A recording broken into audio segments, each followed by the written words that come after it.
Este enero de 2024 ha sido escenario de masivas huelgas en Europa.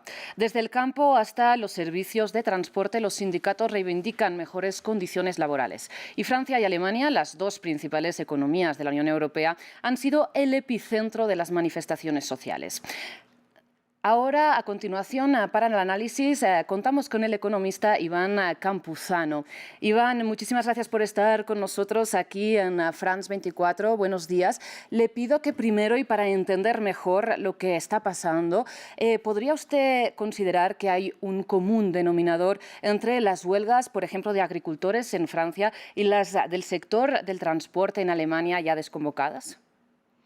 Bueno, en este caso lo que estamos viendo en toda Europa, no solamente en Francia, como muy bien ha mencionado, sino también en Alemania, incluso en otros países periféricos, como es en el caso de Rumanía, son huelgas generalizadas. Esto también incluso lo hemos llegado a ver en Reino Unido hace prácticamente unos meses y se produce pues por distintos factores. Entre ellos yo creo que los dos a destacar, que son los que están llevando el gran peso de estas huelgas, primero es el apartado regulatorio. En la Unión Europea, por su coyuntura regulatoria, ha decidido pues, que muchos de sus productos de cultivo a nivel nacional, en todo lo que vienen siendo los distintos países, tengan unas limitaciones a la hora de fertilizantes, a la hora, por ejemplo, de que sus terrenos se utilicen pues X porcentaje para dejarlos descansar, porcentaje para producir, lo cual está provocando unas limitaciones técnicas a los agricultores muy importantes para generar beneficios y para seguir cultivando.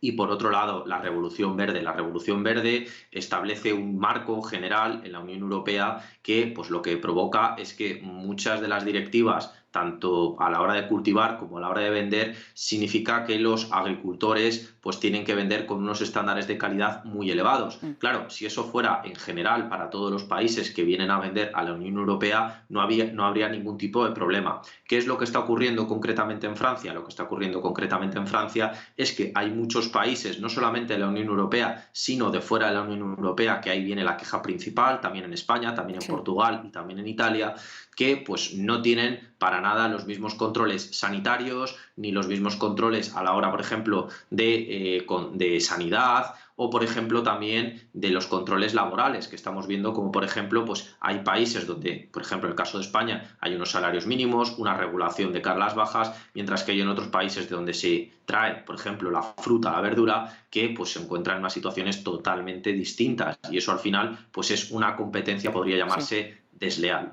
Y precisamente hablando de esta competencia desleal de la que hablan sobre todo los agricultores franceses, ¿a qué puntos se refieren y cómo puede actuar tanto el gobierno francés como la Unión Europea, a la que también apelan?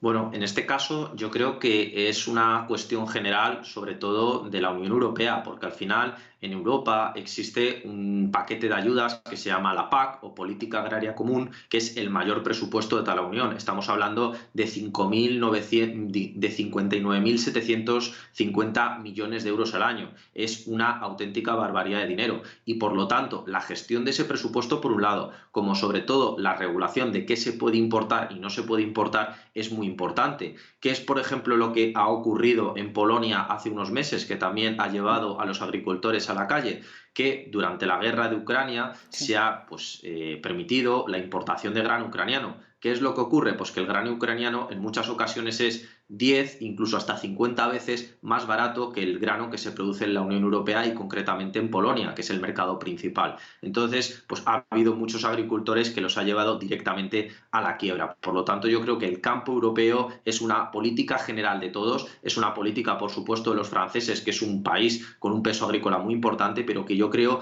que no hay que centrar sobre todo el punto en Francia y Alemania, como suele ocurrir en casi todas las decisiones de la Unión, sino que yo creo que todos los países deberían de optar a las mismas opciones. Por ejemplo, una de las medidas más claras y que además ya hemos visto como por ejemplo en Alemania también tiene un peso muy importante es la reducción de los impuestos al diésel agrícola, que es muy importante para toda la maquinaria europea y que sin embargo hay países donde está al 20%, mientras que hay en otros países donde está prácticamente eliminado. Entonces, digamos pues que hay grandes diferencias agrícolas que deberían de unificarse. Yo creo que todo viene en un paquete de medidas que debería ser conjunto, unido y sobre todo que permita a los distintos agricultores, ya sea en España o ya sea en Polonia, hacer competencia a los países que importan a la Unión Europea. Precisamente hablando de estos subsidios a los carburantes, ¿cómo se puede encontrar un punto medio entre la política verde que usted nos mencionaba al principio y las demandas de los agricultores de producir con costos más bajos?